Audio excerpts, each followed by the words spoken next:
What is going on, everyone, in the NBA world, basketball world, whatever you want to say? I guess the social media world. My name is Michael. This is CJ, and we are back live with you for our next episode. I guess episode 2 for this season.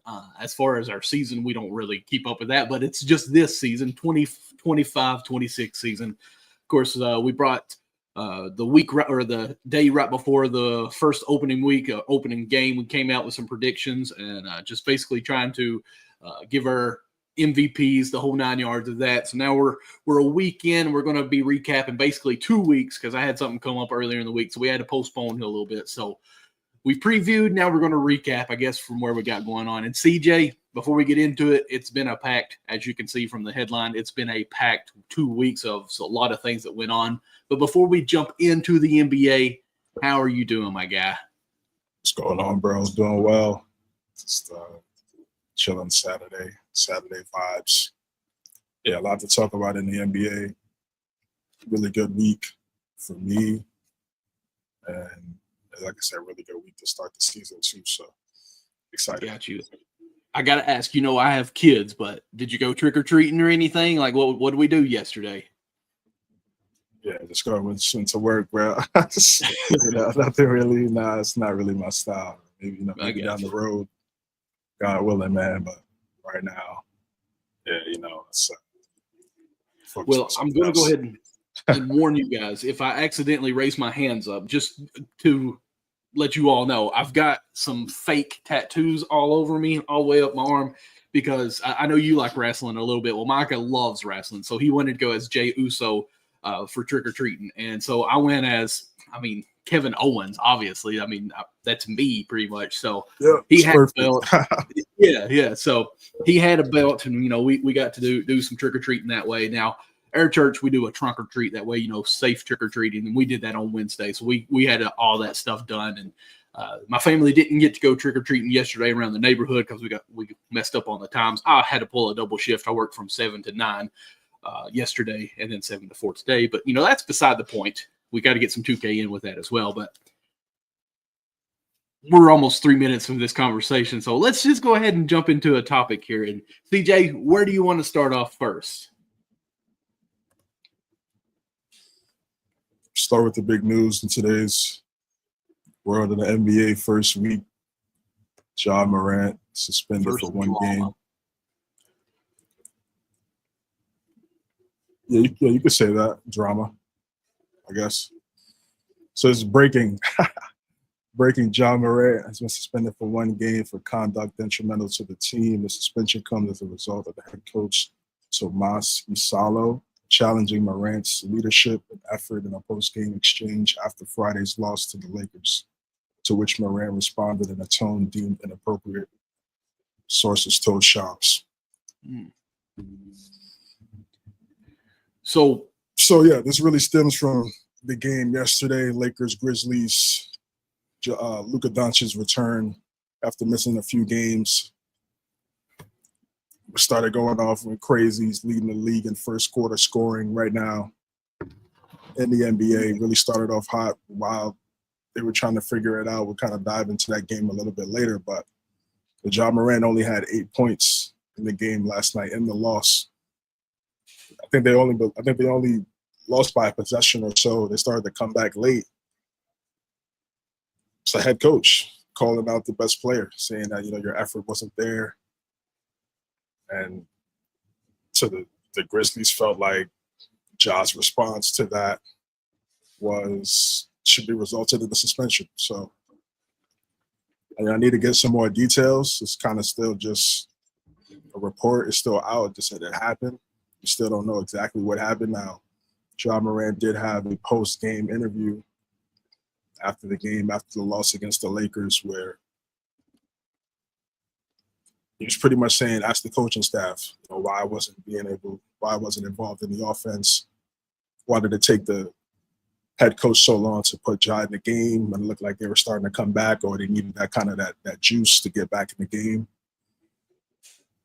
So he was really just saying, ask the coaching staff. The reporters were trying to get more out of him, but he was really making it a point of there was obviously some friction there. So it's big news. There's Also, a report that before this, it was a 5% chance that Ja would get traded. Now it's up to 15. So, as new things, as certain stories come out later on, and as we see what happens, maybe those odds and probability could increase. There were talks about Ja getting traded over the last few years. It kind of died down over the last few seasons. He was able to get healthy, play a certain amount of time, but it's been a little awkward. It's been a little awkward with the coaching staff. You had Taylor Jenkins. Now you got Tomas Salo. The head coach and the best player have to have a connection. And if that's not locked in step, the rest of the team sees that. That's obviously going to affect the results and the outcome of these games, regardless of the talent. So it's week 1. So we'll see what happens. Yeah, before we came on, I mentioned to you while we were coming live that I hadn't heard much about it. I did see some stuff on social media today. And of course, I don't want to say my source or anything like I'm quoting them like I believe them, but there were rumbles of he took 2 early shots in the second half and missed them both and didn't shoot again for like the fourth quarter or whatnot. And they're trying to say like the effort on that part was showing that he didn't really feel like playing, I guess, but again, that's just social media talking. And so I can't wait, like you said, and that's what I enjoy about the show is we want to wait until we hear the whole story before we really dive too much into it. But at the same time, you said that 5% and 15%. And I mentioned to you, I feel like this era is almost over with the Grizzlies and Ja, just because there's a lot of dirty laundry that's still, in everyone's mind of what's went on in the past, 3 seasons or so. So no hard feelings towards the guy, but he needs to, as we say here, get his head on straight, and really think of what he's saying. Like, if you've had a past of incidents, I'm not going to say anything was wrong, but just where things went south for you, you feel like before you spoke, you'd kind of think what could be the outcome.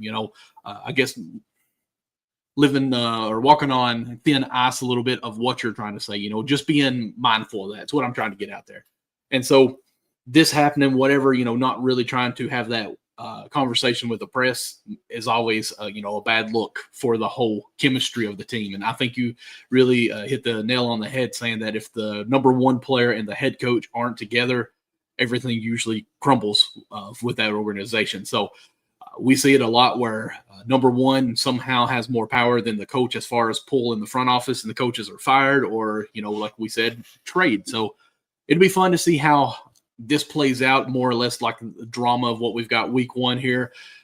Will they be able to patch whatever is going on already? Or will they come together, see eye to eye, or will Ja start demanding a trade? Now, one thing I do want to ask you, and I'm not comparing these, I'm just saying somewhat of the style is similar, but, Westbrook, who was Mr. Triple-Double, never developed much of a three-point shot and stayed true to that. As his career has, come towards the downhill slide, he's not really found much places looking for him. And I want to ask you, do you think Ja could possibly, if he's traded, have something going on like that with him? Because obviously he's still got his quickness, he's still got his leaps and his everything athletic that he has. And he has a better shot, of course, than Westbrook. But do you think the Grizzlies offense and what they have is the best place for him, though, or like what fits his style of play? Or do you think there's greener grass for him if he is traded? Well, first, I would try to see if we could figure out like what's wrong in present day before you even jump to like trades and getting rid of Ja. Because a lot of times I feel like in situations when you don't communicate or you don't have that sense of communication, that can really be the difference between something drastic happening or something just changing in a positive way. So that's the first step, right? Is both parties are going to have a conversation. You can't just have that whatever situation occurred after the game linger and there's no conversation had after between both men privately, not with other people around, some weird stuff, just on some real life, regular situation. It's still early in the season. One of the best players, it's a head coach's job to put the best players in the advantageous situations because that's where they're going to excel and they're going to make the team better. There have been a lot of stories and situations where you've seen Ja be upset about the offense and him not getting the ball in certain times on the court, on the half court. They got to figure that out. They have to figure that out fast. So for Westbrook, his story was a little different because KD left. Then he tried. He tried a couple years to do it on his own. They had some solid teams, but it just wasn't enough. And then he ultimately left OKC. So it was a little bit different than this Ja situation. But I just hope they're able to resolve this. Just look at small market. He's one of the most popular players in the league. It's just not a good look to start the season. It's just already getting suspended to start the season. It's just not what you want as an organization. And then again, it's your star player, superstar player. They got to get this resolved fast. These are all grown men. It's like, just figure it out. I mean, we're what, 6 games in for some of these teams, and already a suspension? Like, it's crazy to already have this as one of our topics, that someone's getting a 1-game suspension, not from the league, not from technicals or anything like that, but from the head coach or the front office coming together and suspending your number 1 player. Yeah, should be a fun year if we're already starting off like this. So I say we go ahead and jump on over to, of course, something still new. Still fresh. I won't say completely new. I think this is our 3rd year doing it. But the NBA now, of course, about to get into the NBA Cup, 25-26 Cup, where, this, of course, the in-season tournament. Of course, I guess it starts this coming week, or it's already started, ain't it? It started yesterday. Yes. Okay. Yeah. I know you want to jump probably more into what I want to ask you right now, but are you buying into the courts yet? The in-season courts? In-season courts. Yeah, they're cool. Listen, it's not. You should try to make it different. Try to add a little bit of creativity. I'm not really too concerned about it. Now, I will say this. I am a fan. They said they were bringing back the NBA final, the Larry O'Brien trophy, in the middle of the court and during the NBA finals. They were bringing that back the first time since 2009. And it's absolutely insane that it took 16 years for that. Should have just always been there. Honestly, to be honest with you, I didn't even really notice it for real until maybe like a few years ago. I didn't even notice it. Yeah, that's more important than but listen, the NBA Cup, the courts, they're cool. You got to try to make it unique, and this is year 3, so I'm interested to see how they add more suspense, how they make sure. Automatically they matter because they're actual regular season games, so it's smart the way they did that, the way they tied it in. Everybody's going to watch seating counts. Just in a way, yeah, it's a participation trophy. It's not the trophy that you won at the end of the day, but it also could be a really good indicator of where your team is at during that time in the season. And then you also want to make sure you finish strong. So there's pros and there's pros, but there's pros to this. So let's look at Group A from the East. Group A: Atlanta Hawks, Toronto Raptors, Cleveland Cavaliers, Indiana Pacers, Washington Wizards. Hawks are 1-0. The Raptors are also 1-0. The Wizards haven't played the NBA Cup game yet, and the Cavaliers and the Pacers have taken a loss. Who do you have winning this group, brother?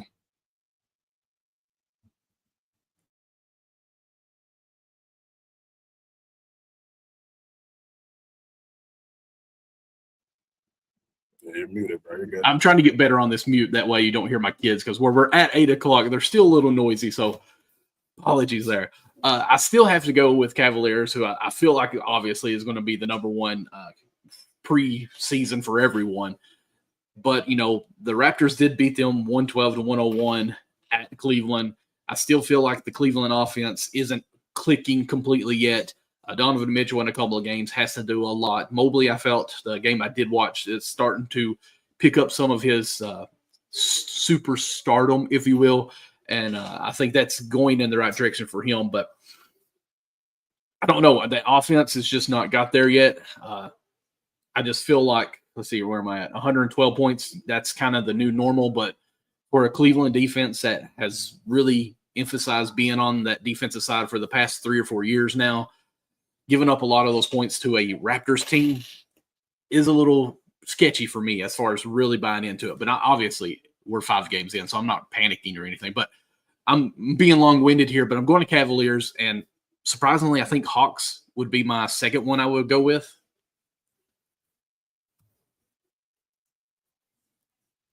All right, so that's the order. All right, I'm gonna go. Keep going. Yeah, I'm gonna go. Yeah, so you have that's your top 2, and then you have for the rest 3 through 5. I'm gonna go. Okay, Cavs, Hawks, Raptors. I'm gonna say Wizards, Pacers, just to kind of see where Pacers really are. Of course, I'm glad they picked up Mac and he gets a chance in the NBA. We see him all the time in the dunk contest, so now we get to actually see him getting some minutes. So facts. Now I'll go back to mute. Yeah, exactly. Yeah, quality. So I can get some quality minutes. Halliburton out. Those are opportunities. So congratulations to that, brother. Keep hooping. Yeah, I got similar. Same exact 5. Atlanta's kind of hit and miss. Cavs, kind of like the Knicks, like they're just still trying to figure it out. They're still trying to figure out what works and rolls. I think ultimately, the earlier the better, and they figure out, let's just play through Evan Mobley. The earlier the better. I mean, that should be the focal point. It should have been the focal point already. Even 5 games into the season, we saw it a little bit. In that first game when they played the Knicks, he was going off. And he also has some solid games, but they need him to step up. I believe they figured that out soon. So that's why I have the Cavs 1 right there with you on this list. All right, Group B. Boston Celtics, Philadelphia 76ers, Detroit Pistons, Orlando Magic, Brooklyn Nets. Celtics are 1-0. Sixers are 0-1. They played each other yesterday. That's why that record is the way it is. And the Pistons, the Magic, and the Nets have not played a game in the NBA Cup. How do you see this ranking for Group B East? Whew. This one's a little tough. Boston is not who we think they are, obviously, or what they were the past few years.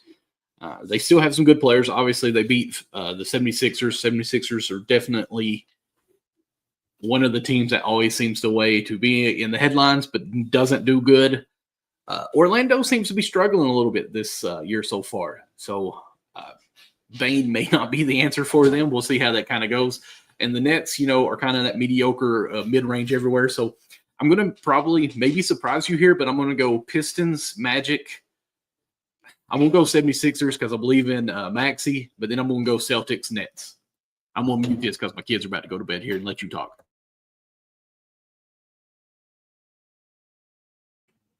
So I like the way the Sixers have been playing, 76ers. They BJ Avercrombie, Tyrese Maxey, and they're locked in. They're locked in early. They're going to be one of the best backcourts in the NBA going forward in the next 5 years. 5 to 7 years. That's a dynamic backcourt in the Eastern Conference that everybody has to worry about.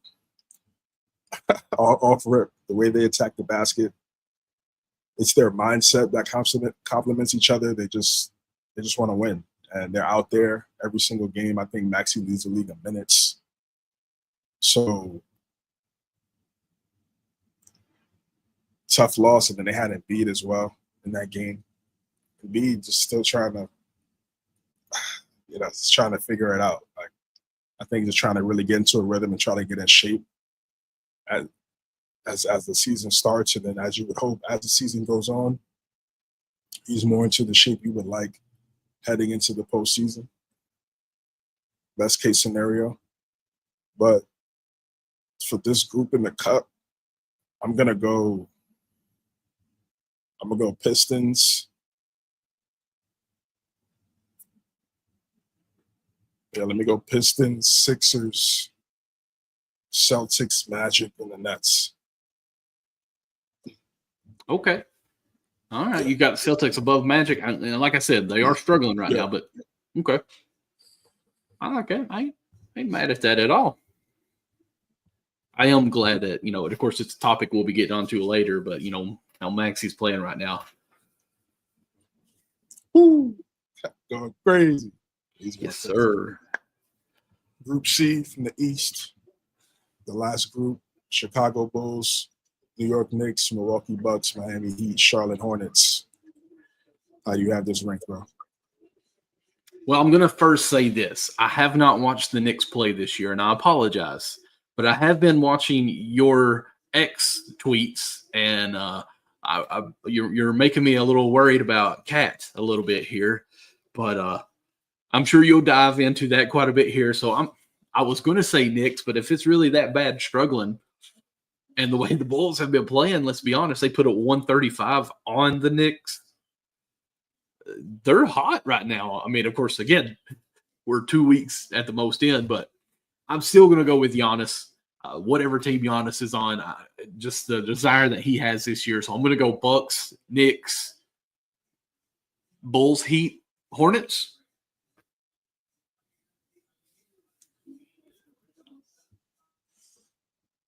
All right. Yeah, I have it.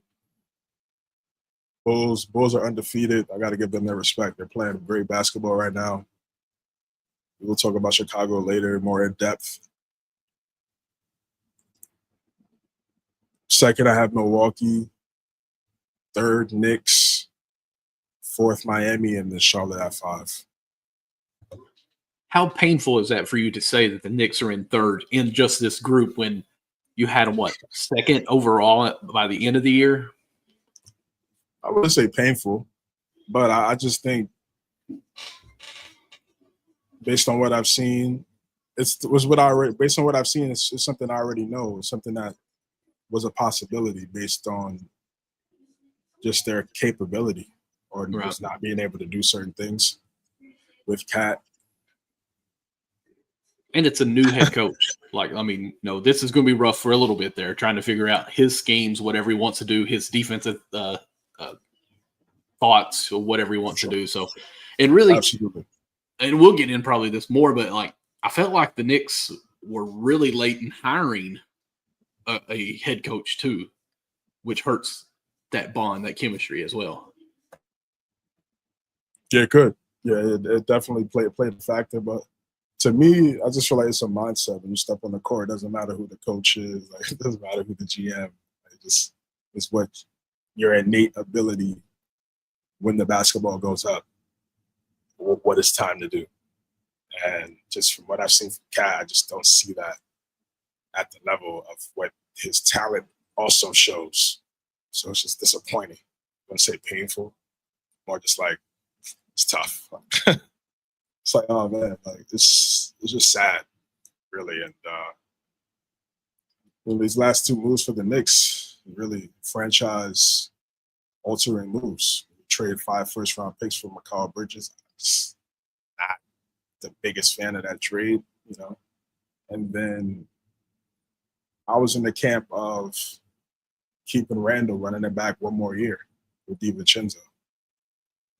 We have that on record, so it's just about when your 2 best players don't play defense, and then you have a front court player that doesn't play defense, and there are situations where he's going to be at the center spot. It's just non-existent. It's he doesn't even think about anchoring the rim as a defender, as a center. You should be thankful you're out there, bro. I don't know. This is different. I don't know. My mindset is different. When it comes to that center spot, he could really change the game. Offensive rebounds, with his shooting ability, 3-level scoring, rebounding. If he's attacking the basket, he's great. When he's not attacking the basket, he's just standing at the free throw line. There should be no reason why you're only averaging 20 points. That's not enough. You're in the prime of your career, so that's why I got them third. All fair there. All fair. All right, so we're going to go over to the West, Group A, of course. Go ahead. We got the Suns, Jazz, Thunder, Timberwolves, Kings, and of course, right now the Suns are 1-0 in the in-game tournament. Jazz, of course, in-season tournament. Wow, Jazz took that L for that one. How do you have the West? Since I went first on the East.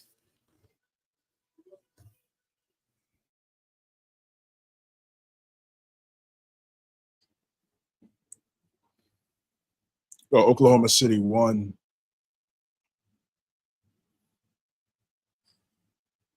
Minnesota doesn't have Anthony Edwards right now. I'm still go Minnesota 2, coaching, talent, continuity. Utah 3, Phoenix 4, Sacramento 5. Sacramento has more talent than those other 3 teams in terms of accolades, but just they don't care about defense. DeRozan and Levine, I'm not sure what the Kings were doing. Like, I don't know why. I don't know why why did you think the Levine-DeRozan duo would work in Sacramento when you saw it not work in Chicago? And then it worked when they had Lonzo Ball, and you didn't even think about trying to get Lonzo Ball. Like, clearly he was available from the Bulls are willing to trade him. So I'm good. I think the Jazz and Phoenix at times, since it's so early in the season, they'll probably play a little bit better. Okay, I'm pretty much with you other than Jazz and Suns. I'm going to flip them just for the fact the Suns did beat the Jazz right now. And the Kings, yes, definitely last place. Just to piggyback what you were saying about the Kings, if you really think about it, the Kings have been so bad for so long now and have the opportunities, but this just shows you how the front office thinks of what you said. It did not work in Bulls or in Chicago, so let's just bring it to Sacramento and run it back, and we think that it might actually work. So, yeah, come on, Sacramento. You had the opportunity where it was a lot of fun with Light Up the Beam a few years back, and now you're dead last. See here, Group B. Just because they're in the NBA and they're making NBA moves doesn't necessarily mean that they know what they're doing. And then people on the outside are maybe covering the game and learning about the game. If they were to try it, once they got experience, they would be more successful.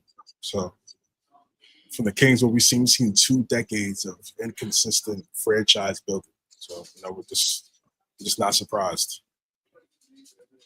Group B, Los Angeles Lakers, Los Angeles Clippers, New Orleans Pelicans, Memphis Grizzlies, Dallas Mavericks. How do you got this ranked? This one might be the tough one because let's be honest, and I'm not being the hater that I am, but the Lakers without LeBron are looking kind of good right now. So I don't know where to really put those guys. And again, I'm not hating on LeBron. I'm just saying, Reaves looked great. Luka is leading with like so many first quarter points right now. They look good. Of course, Cooper Flag, rookie year, he's made some really nice highlights, some monster dunks already. We see the mentality that he's going to have. So I'm going to go This one's just so crazy because, injuries, whatever you got, and who's not playing. The Pelicans are not who they are. Jaw's already suspended. So, where do you really say this? I'm going to say Lakers 1, Mavericks 2, Clippers 3. Due to the fact that it's early in the season and we already got one out suspension, I'm going to say the Pelicans are ahead of the Grizzlies in this Group B.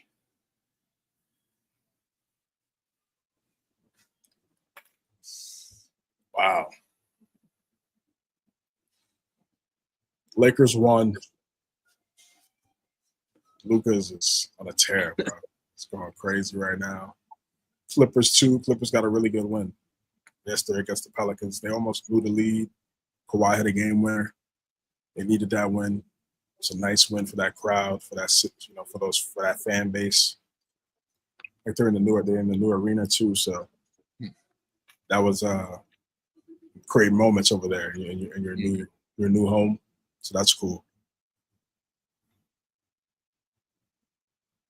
Dallas 3. Pelicans is just, man,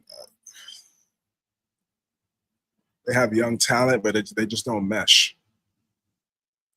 They don't mesh. They don't work well. Like they have some really good players, and if some of those players were on other teams, I think their impact would shine even more. But right now, they just Zion plays well. Poole, DeJounte Murray still out with the ACL. I can't. I might still have to put the Grizzlies over the Pelicans. Because they don't play enough defense for me. They don't play enough defense for me, so that's how I would rank it. Group C. Portland Trail Blazers, Denver Nuggets, Houston Rockets, Golden State Warriors, San Antonio Spurs. This one is the best group, I would say, out of all the groups we've seen. Quality teams, all 5. So what you got? I knew he was going to make me go first.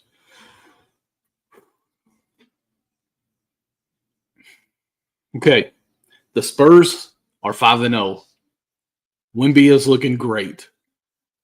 I'm going to put the Spurs first in this one, and it's tough to do, but also the other teams that are great in this in this group, I don't know how the in-season tournament really ranks up in what their accomplishments of this season.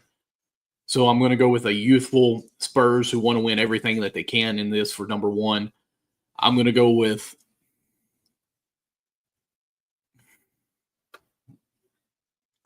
Rockets 2. Phew, man, it's tough. Rockets 2, Warriors 3, Nuggets 4, and it pains me. Actually, I'm going to say Nuggets 3, Warriors 4, and Blazers 5. That one's tough. Yeah, this one is very difficult. But San Antonio 1, Denver 2, Golden State 3, Houston 4, Portland 5. I still think Houston's going to be a formidable team, but they just have to figure out their roles right now. Losing Van Vliet still very early, so there could be some growing pains in this NBA Cup. Spurs really got it figured out. That's really, they're up next. And Denver, they're going to just win so many games because Jokic averaging a triple-double, unstoppable. So, and this is going to be close. This is going to be the most competitive group, and I would say more than likely, whoever wins this group will probably win the NBA Cup. What would you say? Maybe OKC. Yeah, I agree with you. I was actually going to ask you 70. They're trying to go like 70-12 or something like that. Yeah. OKC. But yeah, I agree. Either Spurs or OKC, and I'm actually going to go with Spurs. instead of OKC for the fact of what I was saying, the youth that they have going on. The OKC's won a ring, so I think Spurs are just hungry for anything to get some recognition of, hey, this is our year. So I'm going Spurs on the West Coast, and I'm going to say, yeah, they'll probably. I'm picking them to win the tournament. Okay, all right. Got San Antonio. Okay. Yep. See what I got.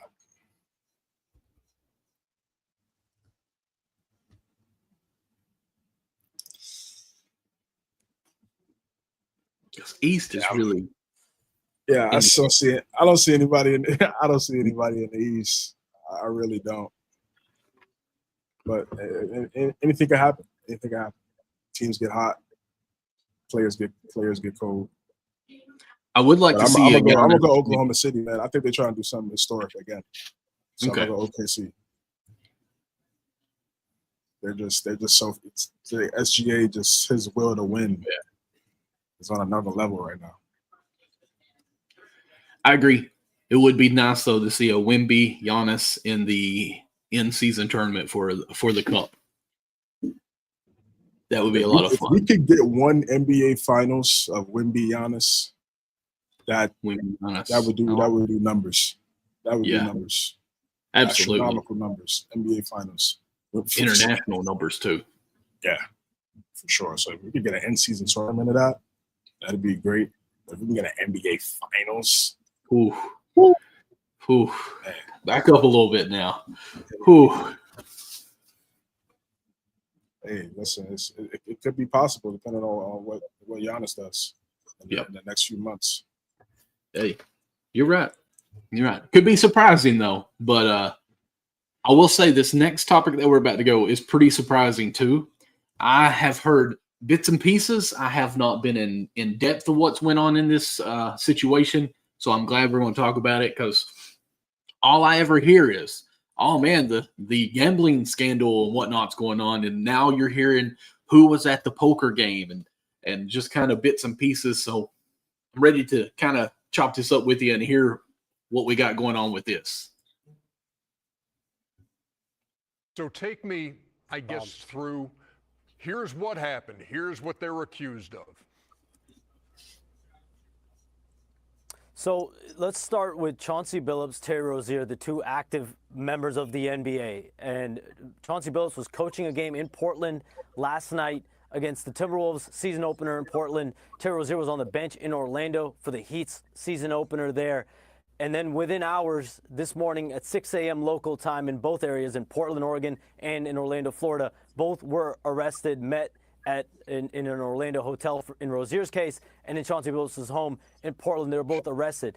Two different cases, though, here. One is essentially a mafia-led situation that Chauncey Billups is a part of, where he's accused of being a member. They called it a face card at these illegal poker fixing situations, events happening all over the country, in New York, in Vegas, in Los Angeles. And then Terry Rozier. This is the situation. The origin story here is with Jontay Porter. Over the last couple of years, where there were 5 co-conspirators, defendants from that Jontay Porter case, that has now stretched to Terry Rozier as far as sports gambling, involving himself with giving allegedly insider information to co-conspirators and bettors that were then able to use thousands, hundreds of thousands of dollars to bet on information that he gave out. Of course, this has led to seismic reverberations across the NBA. You have now at least 2 NBA careers put into peril with Chauncey Billups as the head coach and Terry Rozier as an active player. Chauncey Billups just got an extension last summer. Terry Rozier's under contract for $26 million. And so this has massive ramifications for both teams, both players, and a situation that now the league is going to have to deal with. And then Damon Jones is another factor here among all of it. He was allegedly taking money for information that he was giving, including one ESPN has confirmed that in the 2022-23 season, he gave co-conspirators information about LeBron James sitting in a game against the Milwaukee Bucks with an ankle injury. That game, the bettors ended up putting money on Milwaukee, and it led to a Bucks victory once LeBron James obviously was sitting out. That was not public information at the time. So Damon Jones is the only member out of Rozier and Chauncey Billups that has been charged under both fronts. The mafia side of this with the illegal poker fixing, as well as the sports betting and the prop betting of all of this. So it's ongoing situation right now. Both Terry Rozier and Chauncey Billups today were arraigned in Portland and in Orlando, respectively. They've both been released or are going to be released on bail this afternoon. Both will forfeit their passport. Rozier will also put a $6 million home up as collateral in this, and Chauncey Billups and Rozier not able to travel either unless it's to New York for their upcoming trial. That is where it stands right now. Damon Jones also arraigned as well today. But there's going to be more from this because, again, this started as a group of about a handful of co-conspirators. Now it's well over 30 arrests in total after today's round of 31 arrests. And the NBA obviously is waiting to see where this goes. Terry Rozier has been under investigation for the last 2 years, Ernie. And the NBA did not find enough in their investigation to discipline Terry Rozier. But again, the FBI, Kash Patel, they have a lot more at their disposal than the NBA does. Their subpoena power, they're able to take more material, more warrant ability that the NBA just is not able to do. So Terry Rozier, his NBA career is on hold now. Chauncey Billups' coaching career is on hold. Tiago Splitter has been named the interim head coach in Portland, and he will be the head coach there in Portland for the foreseeable future now. You know, Shams, clearly the NBA dropped the ball. Now, you can make all the excuses saying they didn't have all the information that the FBI had, but Adam Silver can pick up the phone and call the FBI and say, hey, do y'all really have something? Because they've been, 2 years is a long time to investigate somebody, and he was cleared. So the NBA dropped the ball. Bottom line, yes or no? Well, Chuck, I'm told the NBA got access to Terry Rozier's phone. He had to forfeit his phone. That's the same thing Malik Beasley, from my understanding, has had to do with the NBA and with federal investigators. So Malik Beasley's player for the Pistons last year. He's a free agent now. He's undergoing an ongoing investigation with both the NBA and the federal systems, and he's had to forfeit his phone.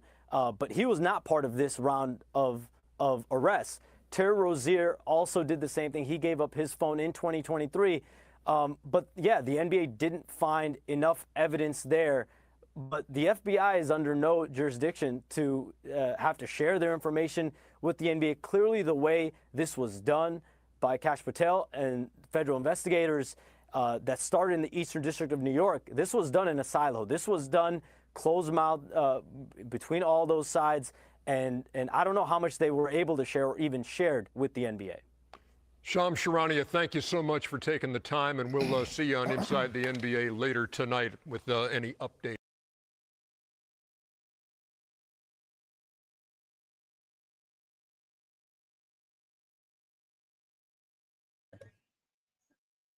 That's some tough stuff.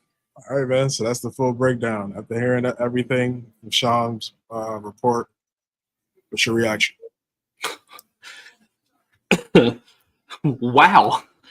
Like, I don't know about you, but when I hear the word mafia thrown out in this, it's just like, wait, what? Like, how big is this really going on? And then he even went to say, like, from Portland to New York and different areas that this illegal, quote, illegal gambling is going on. At what altitude are we talking about of how high this went up? Is this just an NBA games that went on, or did they have followers, if you will, that had high money that they could say, hey, while we're in this poker game, won't you tell me some information about the league? And then of course they're taking that to vote. Who knows what really is going on? But to hear that Rozier was being watched for 2 years and had to give up his cell phone, that's some crazy stuff. And for the NBA not to find anything, like, how you keep it, or at least are investigating for 2 years. If it's not enough that you could find in 1 year, you probably would just, stop. But the fact that they carried it on for 2 years tells you that they had something, but they just couldn't get over whatever they had to prove or hard facts. So now that the FBI is in this, I'm just going to, I guess, sit back and get some popcorn and just kind of watch this unfold, because this will definitely be a 30 for 30 in about 10 years of what all really went on with this, how high it went up. Will we get the list of all the players that are on there? You know how we are about not getting lists of people that are names on lists. So who knows if these names will be dropped. And if Chauncey Billups is on there, you know he had friends that while he was playing in the NBA that were probably a part of this. So, like, how many decades of people is this going to affect in the NBA that had some part of this? You know, of course, coaches, players could get a little hairy before this is all over.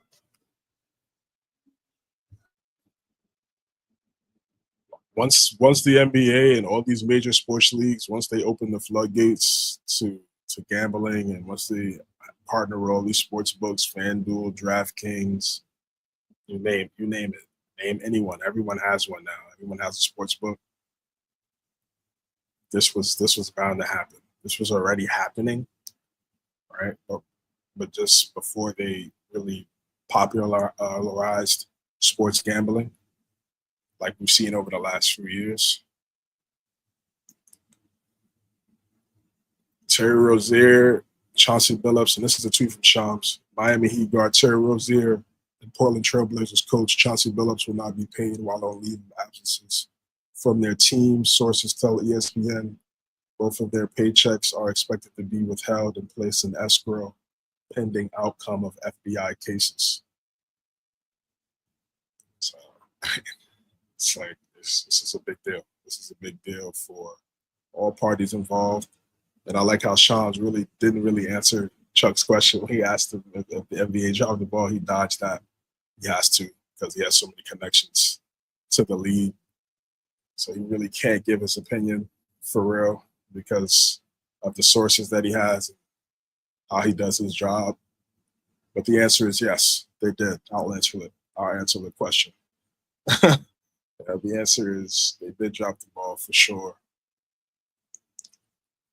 Because if they really wanted to, I think they did an investigation, but it's not really in the best interest of the NBA to crack down on the player. But see, I'm not sure with Jonte Porter.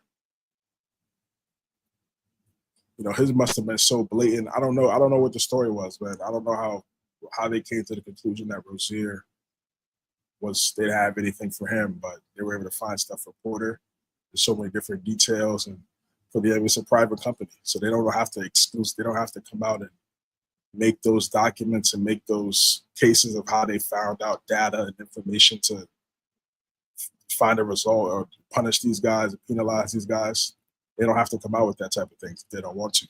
Things get leaked, of course, but we don't really know.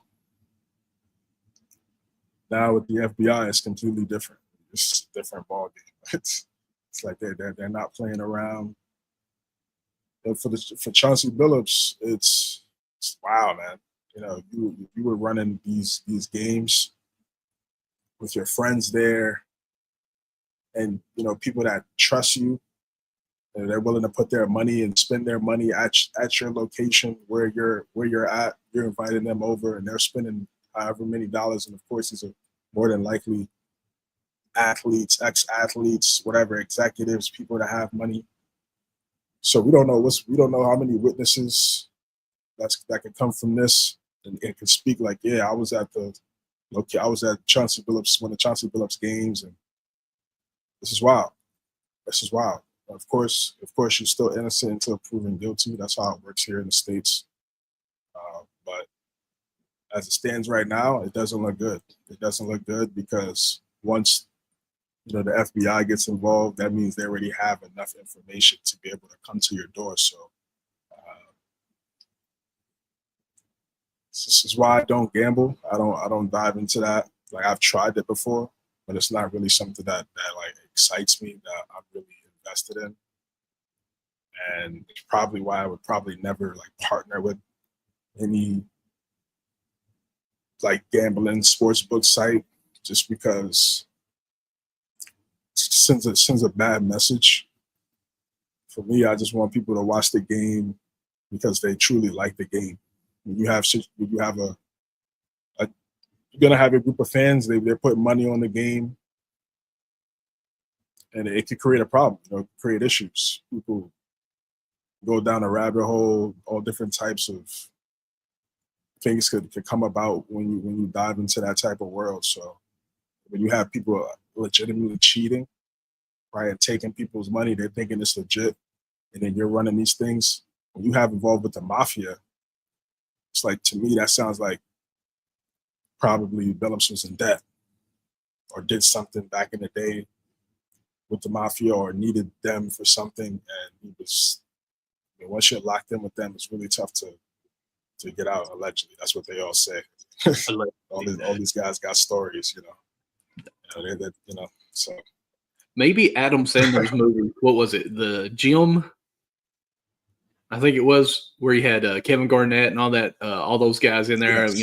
Gambling going on with that, and maybe that wasn't so far fetched. And I even think, and it's an old movie, I can't even think of what the name of it is, but I want to say it's some Celtics diehard fans. No, I'm sorry. I think it might be Knicks fans, and they go and kidnap Larry Bird or something and try to gamble on it so they can actually win their bet. Some of this stuff really could happen because, let's just be truthful. CJ, if you and I put everything in our savings account, anything that we have, and said that the Knicks would win and Lakers were coming in, if we could somehow technically stop Luka from being there, we would put that money out there, And obviously, we're not going to do anything like that. But, Mafia, when you hear that, you don't know how deep and how crazy this really could end up going. And, yeah, the gambling part, yeah, okay, it does make it fun, a different aspect of it. But now we have lost the purity or the innocence, the love of the actual game, instead of now the love of the money is coming into the game. So you're not really cheering to win the game anymore or cheering for your team to win the championship. You're cheering for who you bet to get you the money now. And so that's one thing I don't like about it, because everything has a bet on it. You can bet on any of these sites that Giannis will be the first to score a basket, or this is how many points he'll have as far as points, rebounds, assists together. And it's crazy how many different ways you can vote, and just the slightest information could change that. If you knew that LeBron was going to be sitting out a game and it's just not been dropped yet, you could go on there and bet for Luka to get more points or Reaves to get more points because LeBron's not going to be playing, and more than likely it would hit. So, yeah, it's almost like the college NIL, it's so new and you don't know if you're crossing the line or not. In this new betting world, any kind of conversation could really be information that should not be shared at all because of the leverage it gives in the betting world now. So, yeah, it's going to be crazy. It's going to be crazy, I think. This is definitely not over in until next season, at least, you think? Yeah, it depends. It depends on the motion, how fast things get going in terms of trials. And Sean said in that video on ESPN inside the NBA that they can't travel anywhere. They have to stay where they're at. The only time they can go outside of their location is for their court dates. So then their money, they're not getting paid either. It's like, was it all worth it? Was it all worth it, really? Was all of that worth it, doing what you did? I hate to say this, but Rozier, when you mess with the mafia, with Billups, you mess with the mafia, allegedly. Again, this is what I'm saying. You have to. You still have to. But again, that tells me that you were doing something, like you were in debt. I think I go back to that Tim Donaghy, the referee that got arrested for fixing games, and he did time. I think he did 5 years or something like that. He did legit time. So this is not going away, and they're gonna try to make an example. These people get convicted. Everybody gets convicted. They will try to make an example. It's just be sad. It's be sad. I wonder, let's say the one game that they say or is fixed or whatever. We just know Portland is fixed. Okay, well, let's just allegedly say that a Portland game is fixed and Chauncey can make Portland really lose, even though they pretty much were going to lose anyways. Let's say I bet $100 on a Portland game that they fixed. Can I get my money back? Like, can I sue to get whatever I bet on back that because, I was wrongfully done on that? Like, would this be with DraftKings or would be Billups held accountable for this? Like, there's so many different layers that needs to be peeled back from this to really understand how big this could get.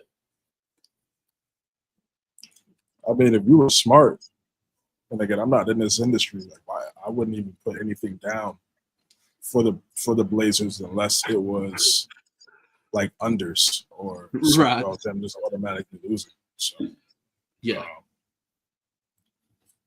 Which, yeah, you're right. He could have fixed lineups so that could clearly alter the game. They always had talent on the team. It just always felt like I just thought they were tanking and they were trying to find somebody. But now, when he gets convicted, and they've been investigating all these parties, not just for a year or so, it's been like a few years, like 4 years. So It's crazy. Wild situation. And they're going to make an example. Like I said, they're going to try to make an example. They're going to make an example out. They're going to make everything public. They're going to do public trials, all that. Watch. I'm telling you. And the fact that they were arrested at Billups' house together, different cases, but both were there that they arrested. Like, okay, yes, there's something going on there. Allegedly, something going on there. Yeah, it's just not worth it. This is not worth it, man. No. But I tell you, there's something going on in San Antonio this season too. If we want to jump on over to that. Do you like that transition? I feel like I'm killing some of these transitions, but what's going on over there in San Antonio is the Spurs are 5-0 with, I don't want to say the new king in town or anything, but the generational player that's coming around here. Of course, CJ's got brought up here for a graphic for you podcasters who can't see. In the roughly 5 games here, Wemby's got 27, 18, and 5, 24, 15, and 4, 31, 14, and 6, 29, 11, and 9, flirting with that triple-double, and then 40 points with 15 rebounds on 71% field goal against Dallas. And I say that because they do have some size. We've talked about that front court that they have as far as defense there, but 71% on the Mavericks. What do you think of this team? Yeah, they're dangerous. They're dangerous because they're young players that care about attention to detail. There's a clip that went around of Mitch Johnson, their head coach, really just harping in on the important things, not even just calling plays, but just like what they need to do in order to win. Like the games are so close, and if we do this, the effort, get back, box out, those little things is really what's going to change the outcome and decide whether or not we're going to lose. And for him to relay that message, and then they're able to go out on the court as a young team. They don't have their all-NBA player in De'Aaron Fox right now, and they're able to win these games. They're close throughout the game, and then as later on into the game, they pull away. It's been impressive. It's been very impressive, and it just starts with the leader. Their captain, their guy. It's the best player on the team, Wembanyama. And his mentality, the way he's going to the basket, not settling, actually using his height for his advantage, understanding I'm this tall, I'm this gifted, I'm going to use my gifts so in order for me to succeed at every possession on the court. And like 29, 11, 9 blocks. It's crazy.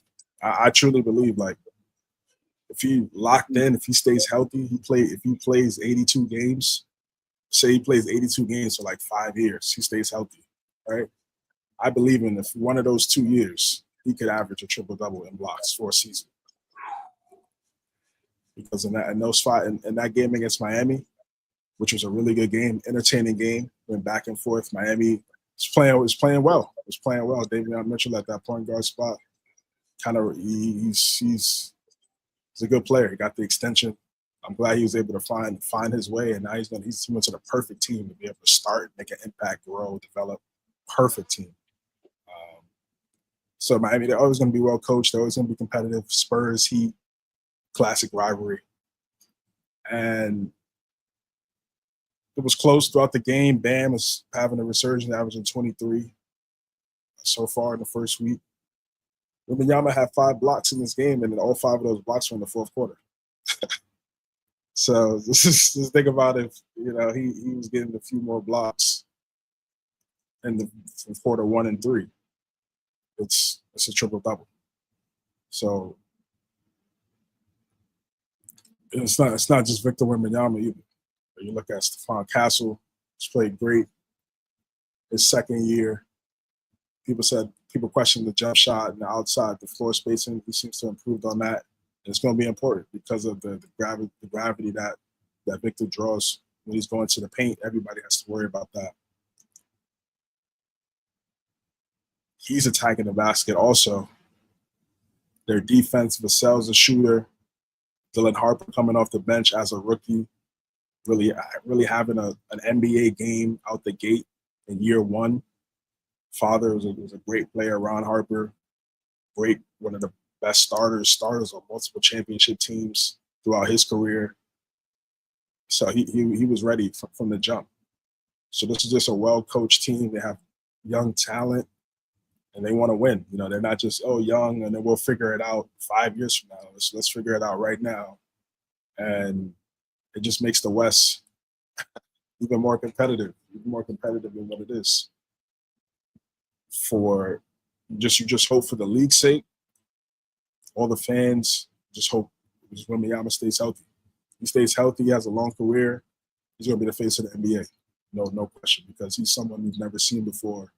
And when you look at the transcendent players, the influential players over time, Magic, Bird, Curry, Jordan, LeBron, Kobe, Shaq, they were players that people have never seen before. And Wembanyama, he keeps this up if he can match the talent with the accolades, he'll be in that discussion as well. And for the fact that you didn't even say anything about assists, we're literally talking triple double with blocks. This guy, possibly this year, could truly get a quadruple double, and that's what's crazy. Even the stat that's on the X post here, that centers average at 30 points per game in a 5-0 start. Only 2 people, Wilt Chamberlain and Victor. So, guys, one thing I've learned, and this is kind of sentimental, I guess, one thing I've learned since being a dad is enjoy the moment while the kids are young, because they are growing up so fast. For you basketball fans who love the purity of the game, be in this moment, enjoy as we're watching greatness happen on us right now. So this could be a great season for him. And of course, we know the career, as long as he stays healthy, is going to be great for this guy. 7'5" if he is, and can move like Kevin Durant, basically. Not as great, but the handles are there and the shooting is coming. Hopefully just not too many threes.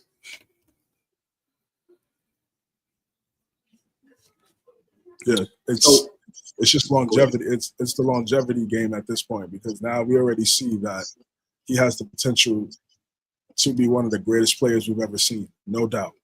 It's not hyperbole. You're not exaggerating. Like 9 blocks so effortlessly. He could truly average a triple double with blocks. If he does that for 3-4 seasons, I mean, that's crazy. That's crazy. So he might be the first guy we see. It's like 40 and 15 on 71% from the field. What? There's nothing you can do about that, bro. I'm sure. I think he had like 4 or 5 blocks in that game as well. There's just nothing you can do about that. He might be the first one that I can think of, anyways, that wins Defensive Player of the Year, MVP, Finals MVP. I mean, he could do all that in 1 year. If he's blocking 9 shots a game, 10 shots a game, I mean, he has to be one of the top candidates for Defense Player of the Year, right? Absolutely. Yeah, absolutely. So, I had him winning it last year. I got him winning it this year. Yeah, yeah, of course, it's just 5 games, but still. It's just 5 games, but I don't see them falling off because, again, Fox is not even back. So it's like when you add Fox to the mode there now, when the games do start to get a little bit closer as the season goes on, the team really start to figure out the identity, rotations that work, minutes. The game's going to get tight. You have a closer. You have 2 closers, maybe 3, because Castle's made some big plays. I mean, everybody just understands their role, and they want to win. They're tired of losing. And you have a young group that's sick and tired of, winning 20 games a season. But what it does is you can see something special. And we've seen this before. We saw it with the Warriors. We saw it with OKC. We're seeing it now with Oklahoma City in this new era. It's just going to create great basketball. Great basketball. So Spurs are playing great. Shout out to that franchise, fans. Sure they're excited. It's been a long road. I'd say it's been 8 years when they had Kawhi in LA. That was when they were really competitive, and people thought Kawhi could have potentially upset that Golden State Warrior team with KD. That's how great he was playing at that time. They haven't really been that good since. So the 8-year drought. And here we go. Here we go again.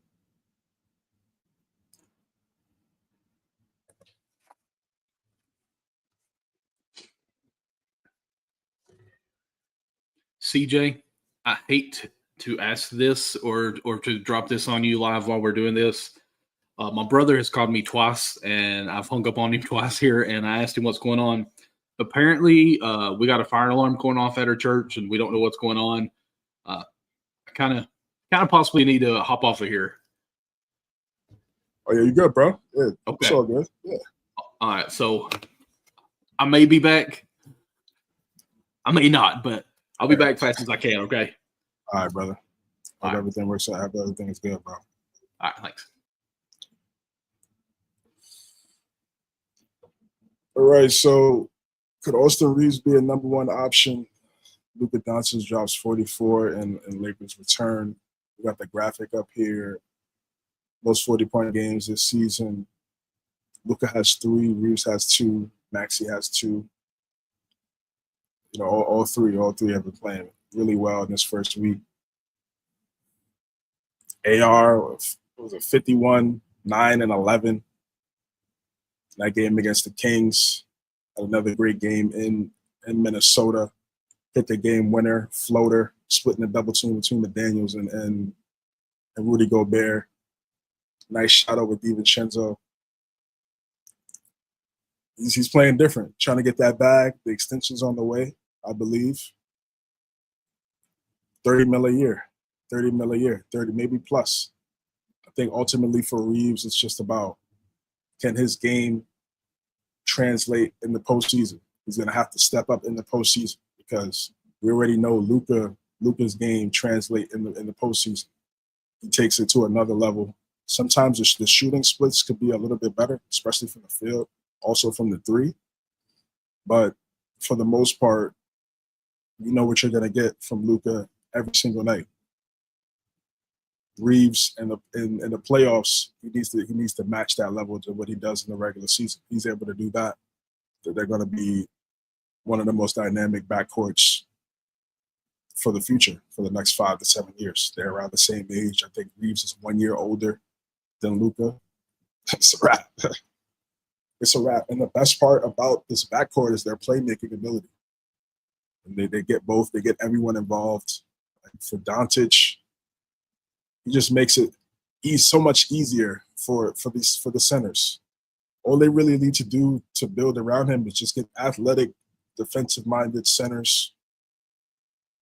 Get a couple like wings that can shoot, space the floor.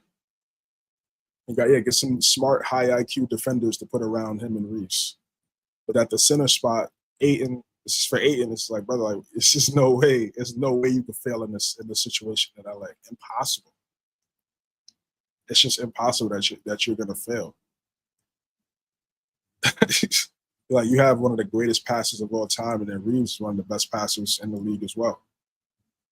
So if you've seen Ayton's efficiency, get 8 for 10, 7 for 11, that should be easy. That should be every single game. Jackson Hayes, see his chemistry with Luka starting to build, starting to grow after last year, after the trade. It just makes sense for those guys to just be locked in, run the floor. You already know everybody is going to be watching what he does. So if you just do your job, be in the right spots, he's going to get you the basketball. Lakers hit a gold mine. I don't know how this happened. I don't know how this happened, to be honest. Still one of the most confusing trades in NBA history. But somehow the Lakers were able to acquire Luka. Nico Harrison, he built a nice team. Injuries and health are really going to play in the factor of the success of that team in Dallas. The way Doncic has been playing, in shape, much better shape than what he was last year, even in years prior. That's gonna help. It's a wrap. It's a wrap. And I just also like the way the team has been playing. I had my doubts about this team, was a little confused. They don't necessarily have good front court players, but I just didn't really trust them that much, especially Ayton. But it looks like he's playing a lot more inspired, which is good. You want to get a bag. When you're only on a 1-year deal with the Lakers, you should be thinking about an extension with LA, with the 2 guards that they have. They're going to get you the basketball. It's just common sense. So, Jake LaRavia, cool pickup, knocking down some shots. He's capitalizing off the defense and how well Reaves and Doncic have been playing. He's knocked down some big shots. He's tall. He's like 6'7", connects 6'5". And this is what you know about JJ Redick, is the spacing is always going to be down pat. The spacing is always going to be good. He's always going to make sure everyone on the court is going to be at the right spots in order to get a great shot. And that's why you see guys like Rui Hachimura play well. He gets so many wide open threes. He takes his game to another level. He's aggressive. To me, he's like one of their best athletes. So if he's getting rebounds, crashing the glass, running the floor, just doing the little things to get easy baskets for himself, lobs, threes, he's also a factor. And I haven't even mentioned LeBron. So when you have Luka, you're always going to have a shot. And then as we saw when it was Luka and Kyrie, when you have another dynamic guard next to Luka, you have a lot of success. They went to the finals in the West. Very difficult to do. Not an easy task. And now, 2025-26, the West is much more competitive, I would say, even what it was a few years ago. But with Luka in his prime, his motivation after the trade to still get better, because as great as he is, he has the multiple-time All-NBAs, averaging 28, almost 30 in the playoffs. But he still doesn't have an MVP, no championship. So that's what's missing from him and his other peers, and Giannis, Jokic, SGA, Tatum. He's missing those accolades to really put him in discussion. He's able to get a championship, clear cut. I mean, people would say he's a #1 player. I think right now it's close. I still would put SGA 1 just because of what he accomplished and how he's still playing right now. And OKC's undefeated. He's just different. He's just on a different level. So I would still have SGA 1, but it's still close. It's close between those 4, between SGA, Jokic, Giannis, and Luka. And now you could potentially throw Wembanyama in there. He has a full season of dominance, like we're watching right now. So Lakers playing cool, and I think there were a lot of questions of how well this team would play with LeBron being out. They found their post-LeBron plan, and it ended up being one of the greatest players we've ever seen. and they're pushing forward, and they're pushing forward. Do I think Reaves could be a #1 option on another team? I do. His playmaking, he's a 3-level scorer, and because of the passing and what he does as a playmaker, I think he would make other players around him better. You would have to, of course, you need talent around him. He's not going to be able to just carry a team. But this would be the ultimate question right here. I mean, when LeBron and Luka were out, he put up quality numbers. Even last year when they didn't have AD, when they didn't have Luka, he was putting up 47 and 7. The game against the Pacers, they got like 45, 7 and 7. So these dudes are on another level. He's taken his game and got better every single year for Reaves. And as I said earlier, he's going to put himself in a predicament to get a really nice contract.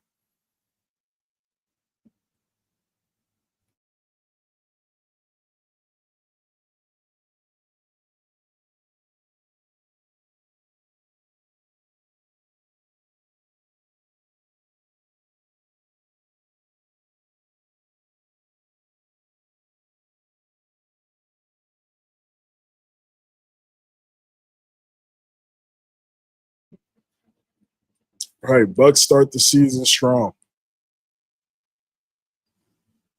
Before the season started, Giannis, there were talks to Giannis wanting to go to another team. This could be Giannis's last year. They tried to sign all of Giannis's brothers, kind of like people thought it was a farewell tour.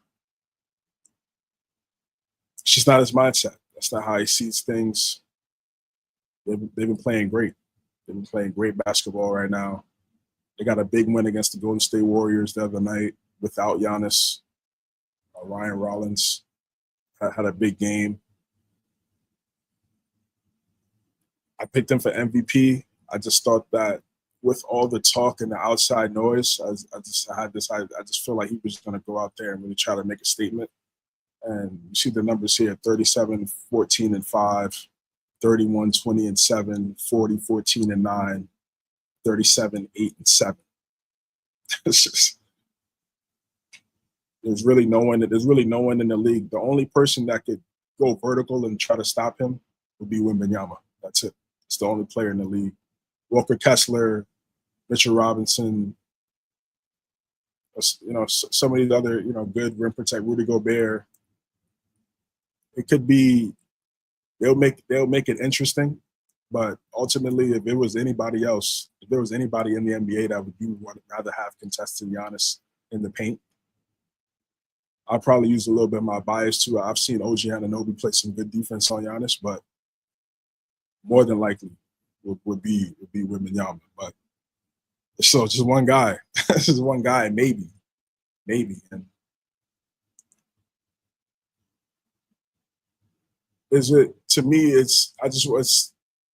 we're going to have to see, because Doc Rivers teams that are coached by Doc Rivers, they always do well in the playoffs. We've always seen that. I mean, in the regular season, not in the playoffs. So in the regular season, they'll win a bunch of games, they'll have success, and then come postseason, teams start to figure them out. You're playing the same team every other day. Doc usually doesn't adjust in the series, and which is why they lose often. And he blows a lot of leads. But in the regular season, that doesn't happen as much. So I think they're going to win games, one, because they have one of the best players in the world. And the team, they wouldn't have anybody I would say is like a superstar next to Giannis, but they have some quality good players. And if they just feel like, hey, we're playing with a all-time great, let's just do what we need to do, he's going to make the game so much easier for us just as a lock. So let's just do our part by doing the other things to help us win. And they're going to be successful in the Eastern Conference, where it's not as competitive as the West. I wasn't sure. I don't know why people really thought like the Bucks were going to be so bad or not be successful. It's just really what happens in the playoffs, because Giannis hasn't won a playoff series, I think, in 5 years or so. So it's been a while. That's the real question. that's why the stories and the narrative started to circulate in the offseason, was because he was unable to get back to the finals. This is what it's about. We see how great he is. We know he's going to put up these numbers, but now it's about how many championships are you going to win. Yeah, and where you're going to put yourself on an all-time list when it's all said and done. And he's going to need championships to do so. Is this a championship team? I mean, that really remains to be seen. I mean, guys still have to learn and grow around him. Miles Turner was a good pickup. I think it was what it was. You're replacing Brook Lopez, but much younger, healthier. Just coming from a situation where he was a quality starter, really good player on a team that won the East, that was in the conference finals the year before that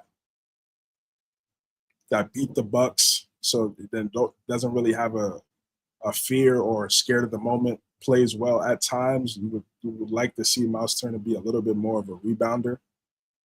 It kind of stays out at the three-point line a little too much for me, but he's a good player. He's a good center, and he's a good starting center. And matched up with Giannis, it's a good pairing. They should complement each other well. We've seen that so far. Ryan Rollins, it's the X factor. They needed that point guard to really take another element to their offense. Someone that could change the pace, space the floor, get a bucket on the perimeter, set the tone, really be good off the pick and roll, really be good off with the handle, defender, leader, hit clutch shots, hit clutch free throws, get everybody set up. Like, that's what you need. And they try to get that with Dame. Drew did a really good job of that when he was there for those few years. But when Dame was out, they really weren't able to find a replacement for that. And it'd be a great story if Ryan Rollins is that guy. It'd be a great story. He cooked the Knicks. He had some big shots against New York, some dagger shots from Toledo, guard, underrated. Now he's in a situation where they needed some consistent guard play. The minutes were available, and right now he's capitalizing off of it. So, salute to him. They can still have Cole Anthony, Kevin Porter Jr. Got some other good players there. Kuzma. I don't know. Kuzma is just, you make it 17, and then sometimes you make it 7. He's just one of those players. Sometimes he's locked in. You can get some really good games from him, and other times you don't. But he's a wild card. That's really what he is. You just would hope you get the better side and just a more consistent side from him. This year, Taurean Prince, floor spacer. Gary Trent Jr., floor spacer. Green is also a floor spacer. So they built the team the right way to last in the regular season. But the real question is this squad, do they have the talent to be able to win multiple playoff series in the postseason?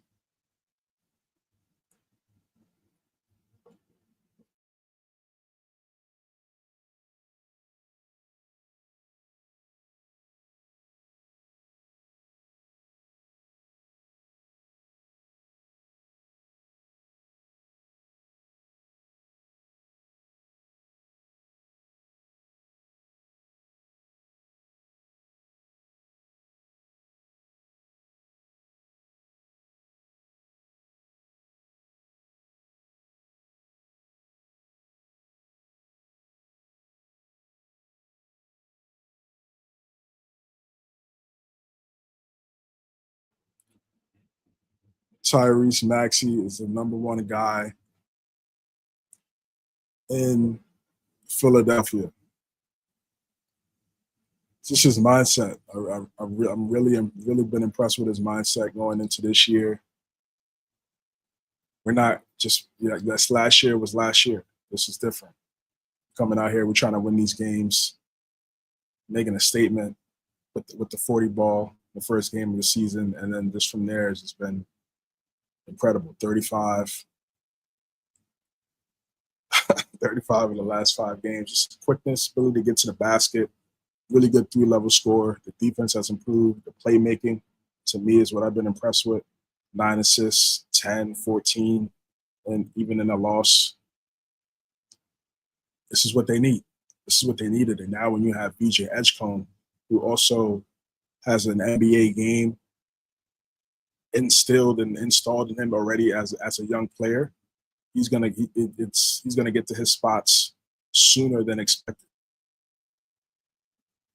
Another backcourt that's gonna be dangerous in the Eastern Conference. I mean, that like as soon as their chemistry continues to grow, this is only the 5th game, 6 games with Maxey and Edgecombe. So just imagine when we get a few seasons, what's that gonna look like?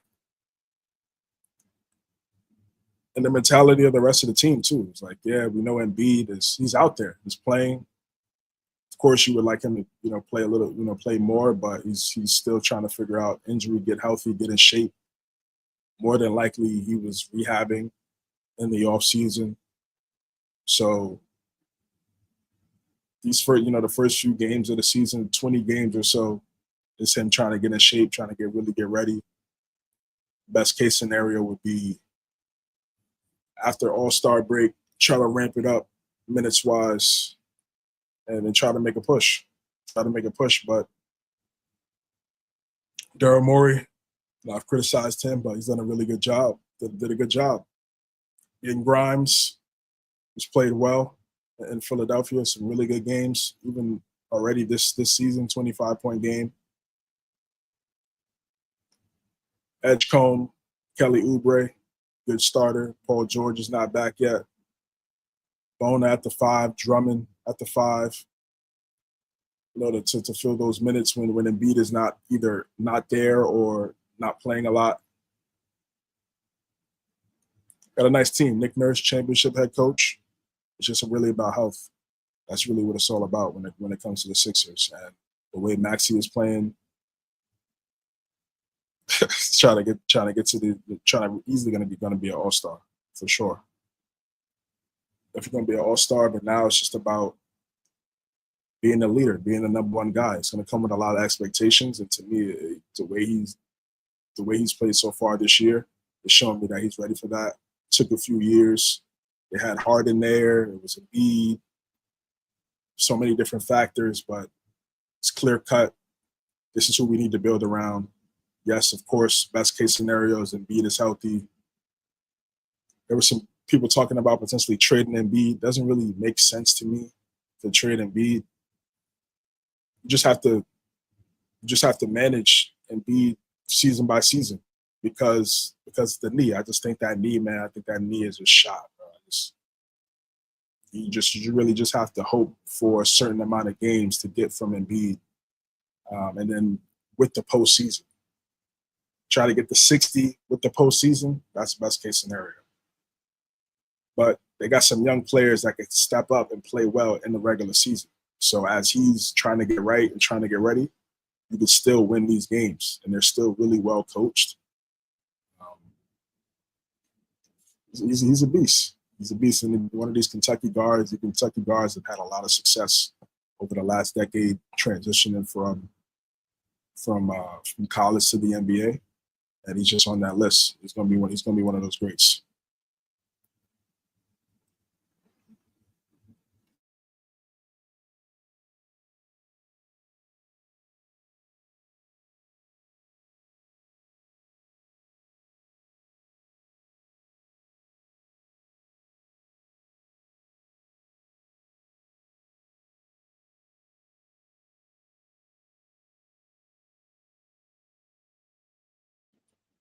Chicago Bulls start the year 5-0.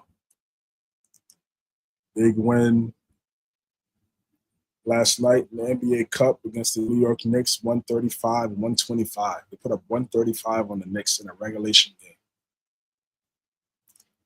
Blew them out the water. Like, out the water, man. I think this is their first 5-0 start since the 96-97 season. They have Jordan, Pippen, and Robin. This is great to see. This is great to see for the East, for the city, for that organization. Josh Giddey, 30, 10 and 9 yesterday, 32, 10 and 9. It was just about defense and shooting with Josh. That's really what it was all about. I mean, the playmaking, his IQ is up there with some of the best. But if he's able to be more of a scorer, get to the basket, get to the free throw line, knock down his free throws, when you're getting to that 24, 25 points per game, the assists are automatically going to go up because the attention that you draw. And you already know you're a great playmaker. And that's what we're seeing right now. They don't even have Kobe White right now. He's still out. And they have a really good start to the season. Matas Buzelis has played great. He had a 27-point game the other night. So they have different players figuring it out. I think those are, I would say, Giddey, Buzelis, and Kobe White be like the core players going forward. Vucevic still making it happen. It's floor spacing 5. Him, Brook Lopez. Yeah, I would say him and Brook Lopez, they figured it out early. They figured it out like before the end of their prime that if I want to Al Horford, if I want to extend my career, I'm going to have to be able to shoot the ball as a center. They saw the way the league was transitioning and they didn't get phased out. And they were able to play late into their 30s and still impact the game at a high level. And, is Vucevic, the best defender at that 5 spot? No, but for what he does, his rebounding, his shooting, it's perfect for what they do. And if they could just try to be a better team, the defensive team throughout the season goes on with the players that they have, can they keep this up? Sure. I mean, Billy Donovan is a really good head coach. He's coached on a team that was in the Western Conference Finals. I mean, he coached a team that was up 3-1 against the 73-9 Golden State Warriors and that Oklahoma City team. So he could coach basketball. He's had a successful career as a player himself and as a collegiate coach. So we know he could coach ball, but it was just about the personnel and the roster and that DeRozan-Levine pairing it's not a duo that's going to equate to having playoff success. It's just not. It's just not. You have to have certain type of players around those guys, and even still, like it's just difficult in order for you to like really be a contender. It's a different team. They're younger, so they're hungrier, and they bought in to Donovan's message and vision. They're off to a great start. I want them to keep this up. I know they smoked my team yesterday, but just for the East, for the league, when the Bulls are playing well, it's great for the NBA. It's great for basketball. They had that time with D Rose, that the late 2000s, D Rose and Ben Gordon, John Salmons, Vinny Del Negro coach team. That was a great rivalry between them and the Celtics. That first round matchup, I think that was like 2009. And the Bulls are up. The rivalry with Miami. It's good to see. It's good to see, man. So Pistons starting to come back. The Bulls are back.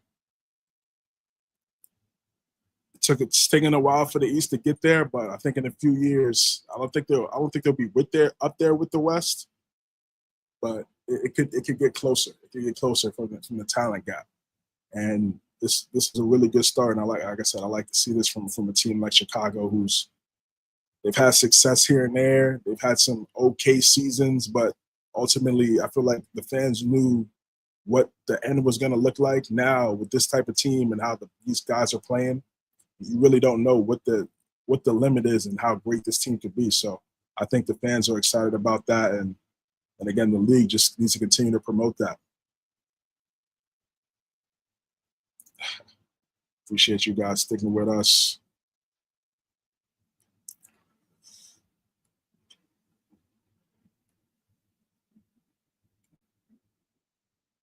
Speaking of the Chicago Bull, the guy, Michael Jordan, comments on load management. So Michael Jordan and NBC have collabed, and Jordan's going to be like a special contributor to NBA and NBC. Iconic moments, Chicago Bulls NBA Finals, a lot of those NBA Finals were all on NBC. So the Jordan NBC pairing with Jordan post his career, I think is really cool. NBC overall, since coming back, since getting the NBA and getting the rights to the NBA, so far has done a really good job. I like their production. I like the way they've set everything up. The analysts are cool. It just gives you that nostalgic vibe, but it also gives you a vibe that it's still modern. But in this interview or sit down, saw Mike Tirico, popular broadcaster. I'm sure everybody has heard Mike Tirico of football calls, Monday Night Football. He's doing Sunday Night Football now on NBC. And he's speaking with Jordan, and this is Jordan's comments on load management. Let's just get this right.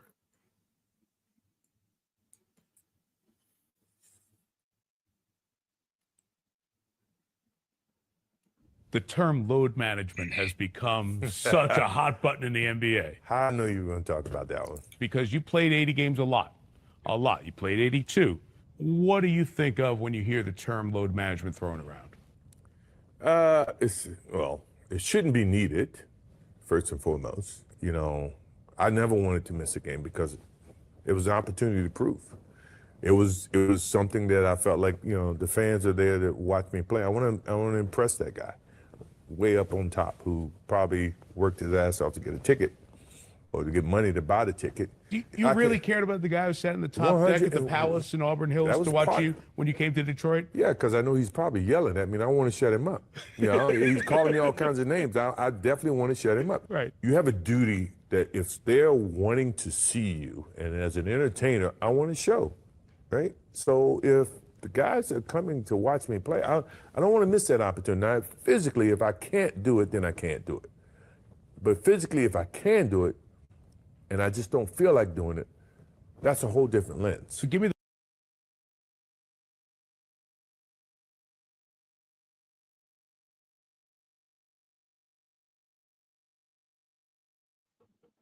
All right, so again, a lot of talk about load management over the last few years. Teams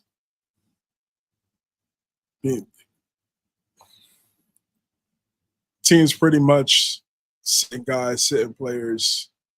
It really started with the Spurs a few years back, where, you know, Pop would just rest Duncan, Ginobili, and Parker and Kawhi would just rest them on like a nationally televised game, just to kind of be weird. I always felt like you knew this game was on the schedule. You knew it was going to be a nationally televised game, and then you just rest your best players just because you can. Like it was just, I never understood that. I always thought that was a little weird with Pop, but nonetheless, that's really how when I really started to hear the term. And so with Kawhi had some injuries in San Antonio, and they started to kind of manage how the games are being played, you know, what the minutes were looking like. For someone like Kawhi, who's had like legit injuries for consecutive years, I don't see that as being an issue. When it's a player that is healthy and has like a little small, like, you know, and could really play and go out there and play, and it's just saying, oh no, I don't want to go out there and play. That's the problem. You know, I don't really see, to be honest, I don't see a lot of players like that though, which is great because you don't want to have a league, an entertainment-based league with players, people that you're paying millions of dollars to, and they don't want to play or do their job. You don't want that. You don't want that for an organization as a company. So I don't really see that too much. Like Kawhi's situation is different, man. Like he had a lot of injuries, had meniscus surgery, ACL, Then they had the issue with the quad. Like it's just, it's not right. It's not. I don't see Kawhi. I never saw Leonard as a player that wanted to just intentionally miss games. I never got that vibe for him. It's just, again, he's such a great player, and he hasn't been healthy over the last few years. It's going to be talked about. But like I said, I just don't think there's really an abundance of players in the league that are just like really just trying to sit out just because more than likely, more than not, everybody goes out there and plays. Now, sometimes I think sometimes teams, they practice in the management when it comes to tanking, for sure. No doubt about it, because you'll start the game with your starters, you'll get them a lot of minutes, and then you'll manage the minutes differently to where at the end of the game, you're putting guys in there that probably really shouldn't be in there, and now you're losing the game, and you lose. And that's how tanking happens, and that's how these teams have been trying to tank, as opposed to just creating a bad team and putting them out there for 82 games. They have a nice little team. The Jazz really do this. The Jazz have done this over the last few years. Like, that's why they start off the season well, and then they kind of fizzle out late into the season after like 20 games or so. They make the games look competitive early on, and then they start putting young guys, unproven players out there against against guys that have been getting to it and scoring and playing well, and you're going to lose the game. That's the new way of tanking. So that's actually a way of load management. We've seen teams do it more so than I've seen the players do it. So I think it really needs to be. I think it really comes down to both sides. It's not just a player thing. I think the teams also need to be called out on practicing this, because why would you even want to do that in the first place? You make money from people going to see the players that are on your team. so why would you want to sit them out? But we see some organizations that don't really have that plan. Like, that's not their vision yet. Their vision is to try to get that entertaining player through the draft and then try to create it. But I would never build a team like that. And if I was with an organization that prioritized this way of thinking, to me, it wouldn't really last long, because I don't like that mindset. I don't like that mindset, man. I'm really not a fan of building your team that way. Like, you find players, you develop them.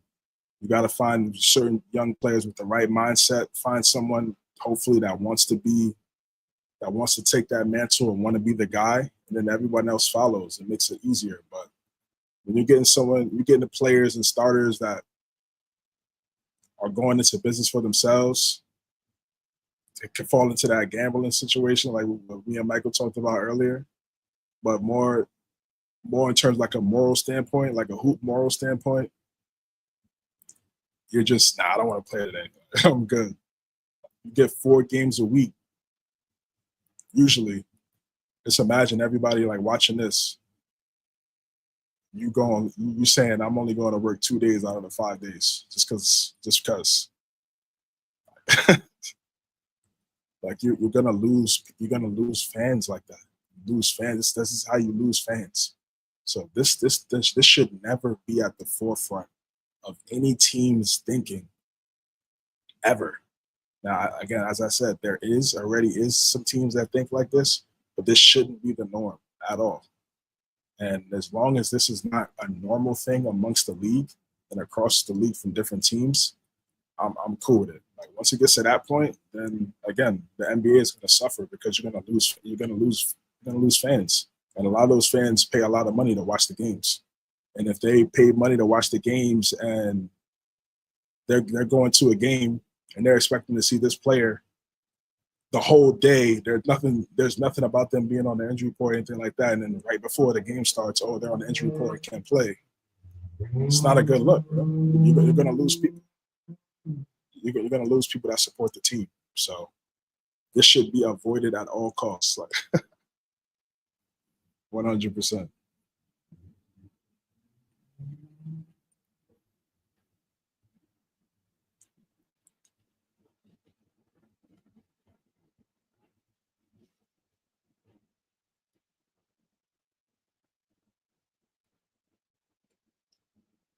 All right, last topic. I'll do like a little outlook from the NBA week 1.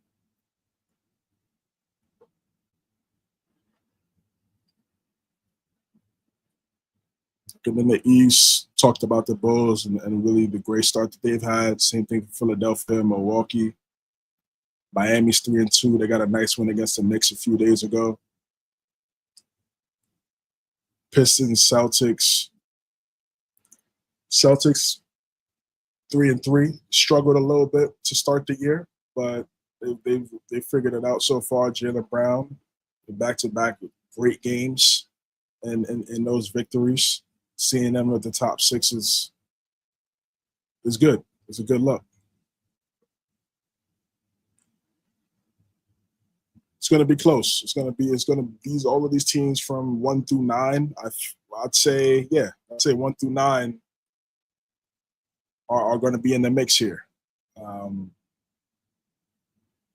Knicks 2 and 3, they're on a 3-game losing streak. I just don't see it, man. I know it's early, and I don't want to be super negative right now this early in the season. I'll just be honest, bro. I really just don't see. I just don't see them really being that great. I know I had high expectations going into the year, but the way they play defense, I'm just not impressed. With Cat not being a great defender and as being a front court player, I just don't see it happening. The Cavs, you can tell they need Garland back. I think once they get Garland back into the mix, they're going to be at full strength. They're going to show how great they're going to be. It's going to take time. So really filling out process in this first week. It's going to be some rust. It's going to be a little bit of jitters. And then it's just everybody's not going to make their shots. You see some teams missing shots, wide open shots. So once teams and players get into a rhythm, I think some of these records will start to look better. But 1 through 9, I don't really see changing much. I think Orlando gets into the mix. And I think they go on a little run here soon. And they start to understand that they're a much better team than what they've been playing in those first six games.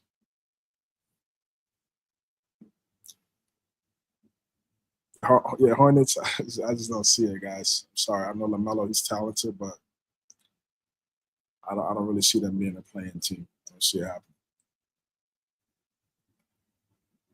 And then in the West,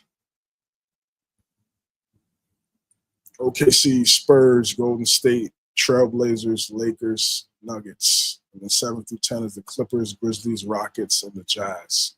Timberwolves 11, Dallas 12.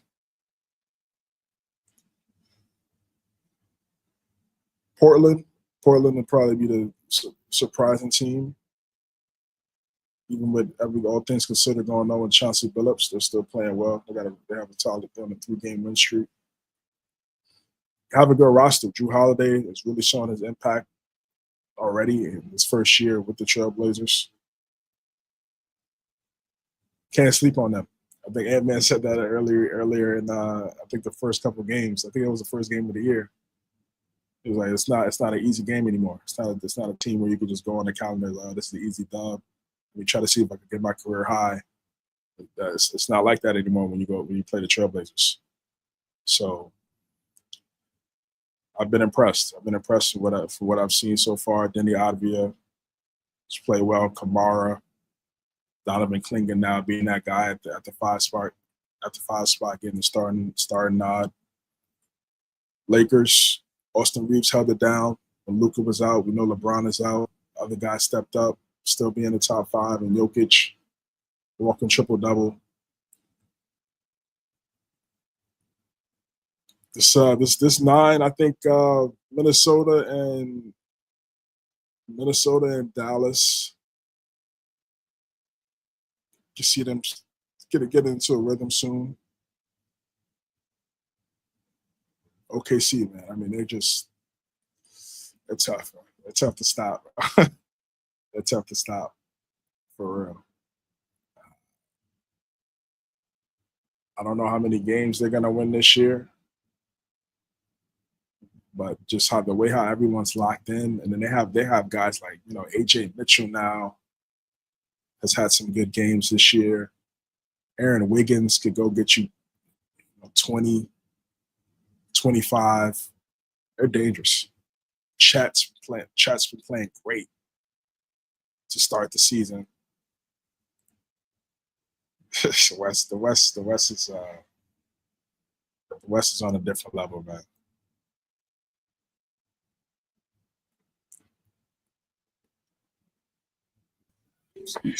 Oh, Hey, how we doing? good, man. Whew. So, Everything all right? yeah, where are we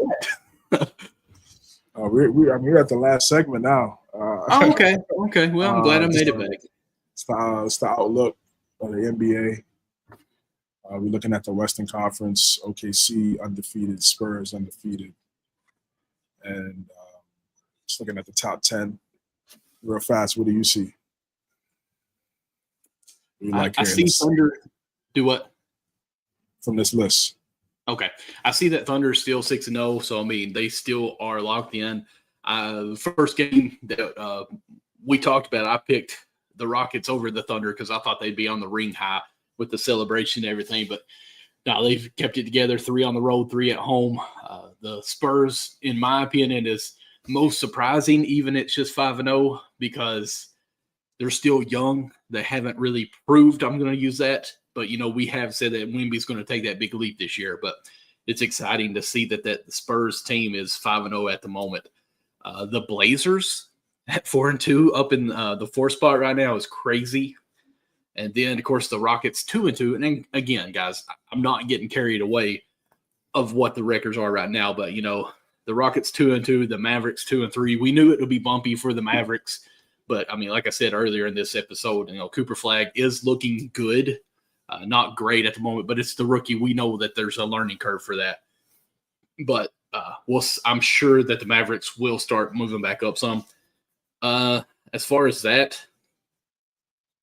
nothing really sticks out just other than the Portland Trailblazers right now being up there at 4-2 with a winning record. That's really the most surprising part on that.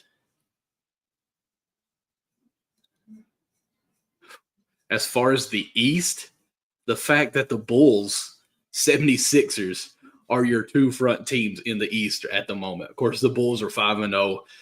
Let's see here. 4 have been home, 1 at the road. So, I mean, it's a little home court advantage going on possibly, but it's still, the Bulls are clicking, looking good.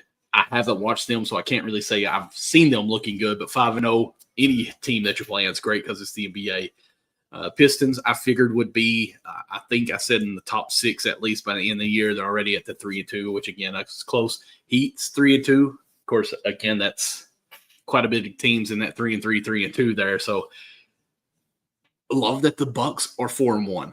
So, truthfully, the top 3 in the East at this point, I know it's early, but it's still surprisingly that you have Bulls, 76ers, and Bucks as your 1, 2, and 3. We thought that we would have the Cavaliers, the Knicks, and possibly Pistons, if you want to rank them that high, up in these top 6, and none of them are in the top 6 other than Pistons. So that's crazy. Of course, they'll turn it around before the season's over. Is that how you kind of felt too? Okay. Yeah, exactly. Yeah, just a couple shockers at the top.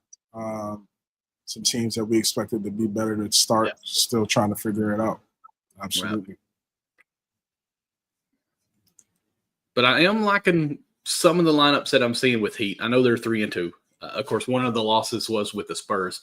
But Jaquez is looking kind of good, and Khalil, I think, has really starting to show that he is even better than what we thought. So I've got to talk a little Miami Heat. So it's nice seeing it. The only talk we said this week or so far was Rozier, and we don't really want to bet on that guy. Nah, you don't. You don't want to do No. that. Not the wave. All right, and then before we get out of here, just want to take a look at some of the games from the schedule from today. So The Kings beat the Bucks 135-133 in Milwaukee. Timberwolves beat the Hornets 122-105. Pacers defeated the Golden State Warriors 114-109. Orlando got a win against the Wizards 125-94. And the Rockets, actually looking on my phone here, Rockets and the Celtics is 111-80. Okay. In that game. And then coming up is the Mavericks versus the Pistons. So it should be a nice game. Cooper Flag, Cade Cunningham. Should be a nice game. Yeah, this is tonight. It says on Peacock. So it should be coming up soon. Love that. All right. Thank you, Peacock in NBC, for coming back. You have helped me out tremendously. CJ, you know I haven't played 2K in a long time. I did get on last night, and I was looking up there as she was calling off the wins and losses, and I'm sitting there thinking, crap, the only game that I got some tokens on was one out of all those, and I think it was the Timberwolves I picked, but the rest I missed. I'm trying to get some VC too from that. I need all the coins I could get. Yes. Were you able to do the trick or treat? Yeah, I was. I like right before I left to work, I was able to just go around real fast, get everything. I just went home. I just went out. Yeah, shit. So they gave some solid rewards. It was better in years past. But yes, I didn't even know about it. It's actually the only reason why I played was one of my workers who just graduated high school and he plays 2K, but he won't share me his gamer tag or anything so where we can play together. So I don't want to cross that line as boss and 40-year-old playing with a 21-year-old. But he was like, hey, you got to get on there, at least do your trick or treat thing. I was like, what are you even talking about? He said he ended up with almost 40 VCs, and I only ended up with 15,000. So he got a lot more 40,000. He did pretty good. I got backpacks. Backpacks and boost. Yes. Yeah. Well, I guess that wraps it up for us, guys. Sorry that I exited for an emergency. Everything was okay. I did have to do some repairs. Not big, just, put a vent back on from a dryer, but the alarm was for real. And, our local fire department, thank you. Shout out you guys for showing up quickly, even though I beat you there. And, we do appreciate all firefighters that basically volunteer to give their life up in some situation or risk their lives out there for good causes to possibly save a house, save someone's family, of course, the memories as well. So thank you for all that. And guys, before we hop off here, CJ, where can we find you and all the good stuff you got going on? Because I've been seeing you and Connie on a little more. Yeah. You can find me on X at cjames9_. And then you could also find me at Forever Patriots podcast, episode 3 out on Spotify and also on Apple Podcasts, CJ versus the World gaming page on YouTube. Thank you guys. Everything. Do you have, what do they call that? I've already forgot. The link tree? Link tree, yeah. It's my bio on X. Okay. I was going to say, because you got a lot. Trying. You can find me, MD Lawson00, pretty much on all social media platforms. I do have a podcast where it's Kentucky Sports. Right here is Cats Chat. We've been doing some really good things with that. Go check that out. We're live every Wednesday night. Kentucky took a bad loss in an exhibition game, and it's not the end of the world. It doesn't go on a record, so we'll get over that. So, but yeah, we appreciate you guys. Please don't forget to like, subscribe, and put on that notification bell here for YouTube. We do love having everyone subscribe into that basically social media. We were thankful for the fans on X and everything else, but we'd love for that subscription in YouTube where we can be sure to hit everyone on one platform for sure. So please hit that subscribe. Tune in to us next week. Hopefully we'll be on Friday instead of Saturday like this.